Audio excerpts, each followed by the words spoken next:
14:03 y tenemos el gusto de hablar con quien es el más referente hoy, porque es una noticia a nivel internacional y en materia política es el más directo en estos temas relacionados con el presidente Alberto Fernández, porque la noticia de hoy es las elecciones en Bolivia, el triunfo del MAS, y está en contacto con nosotros Felipe Solá. Felipe, ¿cómo le va? Muy buenas tardes. Hola, ¿cómo les va? Buenas tardes a los dos. Bueno, y qué alegría, qué normalidad en cuanto a que se pone en marcha otra vez el proceso democrático en Bolivia, o qué tranquilidad, ¿qué podemos decir? Primero la alegría, porque uno no puede evitar una alegría enorme cuando después de un año tan duro en el que estuvieron a punto de ser asesinados, si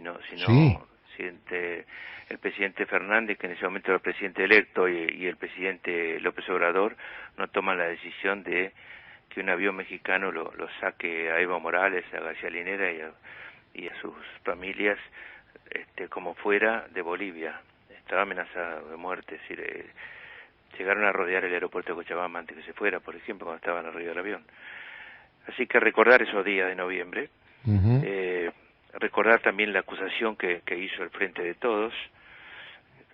No sé si nos llamábamos ya Frente de Todos. Sí, nos llamábamos Frente de Todos, habíamos ganado las elecciones. Me tocó a mí como canciller en potencia pedir que se aprobara lo que se aprobó, que era la denuncia del golpe de Estado en Bolivia, y la oposición se dijo que no había golpe de Estado. Recuerdo perfectamente todo eso. Y además, perdón, el gobierno de turno reconoció el golpe, ¿no? Sí, reconoció a la presidenta que surgió. Nosotros dejamos de reconocerla en cuanto subimos. Hemos estado casi un año sin reconocer al gobierno de un país que es hermano y que tiene una cantidad de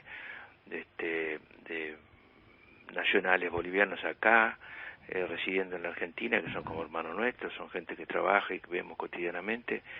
Y la verdad es que ha sido muy duro, pero no podíamos reconocer ese gobierno de facto, que además predica permanentemente el odio y el odio racista, ¿no? Lo dice un informe de la tan criticada a veces por el propio nudo de militantes nuestros, Michelle Bachelet. Michelle Bachelet es un informe que publicó en agosto. Muchos no se tomaron el trabajo de leerlo. El informe denunciaba la matanza de Sencata en el Alto de La Paz, y la matanza de Sacaba en Cochabamba, y denunciaba torturas, denunciaba detenciones, denunciaba un lenguaje incendiario y racista permanente desde la presidenta para abajo.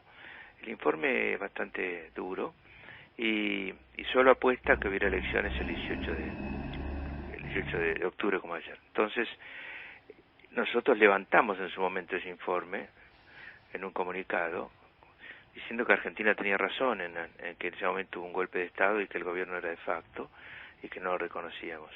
Y eso llevó a la presidenta, no sé llamarle presidenta, a la señora Áñez, a utilizar sus minutos del discurso anual del país, de Bolivia, en las Naciones Unidas, para acusar a la Argentina de injerencia. Me acuerdo, es verdad. Hace un mes, ¿no es cierto? También eso pasó como de largo, pero que la persona que ejerce, aunque sea de facto, la presidencia de un país hermano, utilice sus minutos en Naciones Unidas para eso, da que pensar. Sí, además que tendrá que ver, ¿no?, mencionar a la Argentina, ¿no?, en ese contexto. No, solo por el odio, porque acá ha estado viviendo Evo Morales y Álvaro García Linera, su ex vicepresidente, han estado viviendo acá, y la verdad que han sido bastante discretos, porque no han habido movilizaciones ni nada por el estilo. Han estado en calidad de refugiados, ya que han tenido los mismos derechos que un argentino, dice la ley para los refugiados. Claro. No es lo mismo que asilado. Entonces, y sin embargo creo que no han habido en este año manifestaciones, o no nos pusieron incómodos, por ejemplo, ¿no?, frente a una acción que podría haber sido mucho más ostentosa, ¿no es cierto? llevaron muy inteligentemente esto en Bolivia, ¿no? Eligieron un muy buen candidato, un gran ministro de Economía. La gente sabe cómo anduvo la economía Tal cual, en los sí, años sí. de Bono, ¿cierto? Y eso ha sido evidentemente un antecedente muy importante. Canciller, Facundo Ale lo va a saludar y le va a hacer una pregunta. ¿Cómo está, Bueno, canciller? Mucho hola gusto de Facundo, ¿qué saludarlo. tal? Igualmente. Le quiero consultar algo que comentábamos al principio del programa. Si uno repasa algunos porcentajes que han obtenido en las últimas elecciones los gobiernos progresistas, incluso en las que no ganaron, se ve una adhesión bastante importante. Digo, en Argentina 48%, en Brasil 45%, en Uruguay 49%, en Bolivia ahora 52%. Sin vaticinar nada, porque claramente la agenda es muy dinámica y hay que ir día a día. ¿Se puede pensar en un retorno de la mejor época de los gobiernos progresistas en la región o hoy todavía queda demasiado lejos?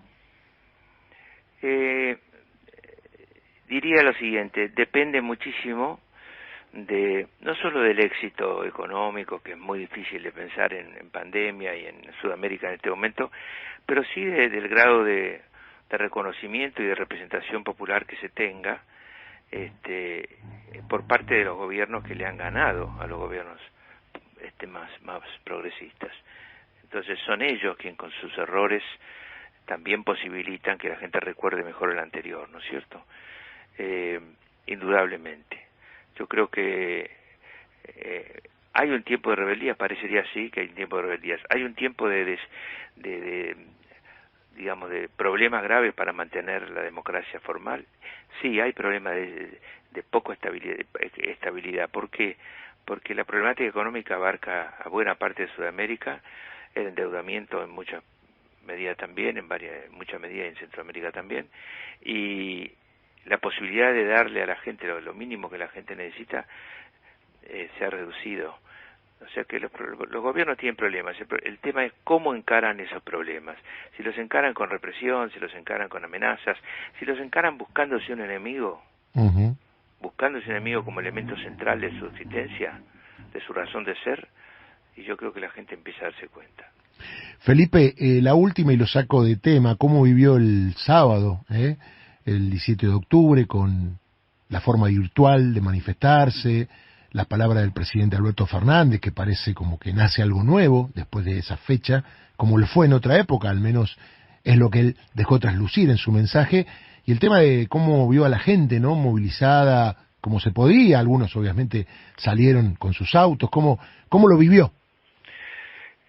Lo viví muy bien, lo viví con alegría. Me hubiera gustado, obviamente, que estuviera la gente en la calle de otra manera, masiva, así de una manera, sin los autos que nos separan, pero bueno, no se puede. El peronismo fue muy responsable, peronismo y no peronismo, todos los que salieron, pero la mayoría volvían a Perón, me parece, sí, en sus declaraciones. Fue un día peronista y sobre todo estábamos muy atragantados de ver cómo algunos violaban todo tipo de cuarentena con tal sobre todo de manifestar odio y rabia, y nosotros no podíamos ni siquiera manifestar alegría. Bueno, lo pudimos hacer, y a mí me parece que si es inicio de reconstrucción. La palabra clave para el peronismo hoy, al ser responsable del gobierno, es la reconstrucción. Facundo, la última. Todos en el gobierno tenemos que ser muy conscientes de que la prioridad es dejar de caer. Claro. Dejar de caer, ¿no es cierto? Y escuchar a la gente que la está pasando muy mal. Ser muy realistas, no ser tan ideologistas, ser muy realistas en cuanto a nuestras obligaciones, hacer política, no ideología, que es una cosa diferente, que Perón nos lo enseñó. Es decir, no salir todos los días a decir lo que uno piensa, sino salir todos los días a colaborar para llegar a un fin. No funcionamos a la defensiva, necesitamos la iniciativa política. Yo me acuerdo de haber dado un paso, mi humilde paso para la unidad del peronismo, lo hicimos el 9 de febrero del año 18, en la Universidad de Víctor Santa María, con Alberto Fernández y otro grupo, y éramos 7 o 8 que nos juntamos, y después recorrí todo el país durante ese año 18, hasta que en mayo del 19 hubo un gran paso que dio lugar a que nos juntáramos en el frente de todos y triunfáramos. Así que ahora hay que acompañar al presidente, hay que acompañarlo para alcanzar consensos, hay que pensar en la economía, porque nos sobra pensamiento sobre lo fiscal, el presupuesto y lo demás, que ha sido el tema del año, el enorme gasto que se ha tenido que meter el gobierno por la pandemia y la detención de la economía. Bueno, pero la economía son personas también, son personas que deciden. La economía va más allá del presupuesto y el peronismo siempre supo relacionarse con esas personas y es lo que tenemos que hacer. No es lo único que tenemos que hacer, es lo que tenemos que hacer además de lo que estamos haciendo. Yo creo que si para algo sirve este 17 de octubre es para que comience la reconstrucción de la Argentina, la reconstrucción económica. Facu, ahí está la última, te la dejo a vos, dale. Sí, canciller, perdón que lo traigo nuevamente al barro de la política nacional. Alfredo Cornejo, dijo que el peronismo de hoy representa al sector parasitario que vive de quienes crean riqueza y algo parecido dijo el expresidente Mauricio Macri. ¿No se está subestimando mucho al peronismo? Sí, se subestima el peronismo, pero además lo que se quiere decir es algo mucho más difícil ahí, ¿no? Mucho más profundo, perdón. Ahí hay un matiz racista. Ahí está diciendo Alfredo Cornejo que él representa a los que supuestamente trabajan y producen para que los demás reciban el IFE o los ATP o lo que fuera, con lo cual lo que está diciendo es que unos son virtuosos y los otros por ser pobres no son virtuosos, serían lo contrario. Es muchísimo más grave que subestimar. Subestimar sería un error político. Lo que está haciendo es mostrar su racismo, que es más grave.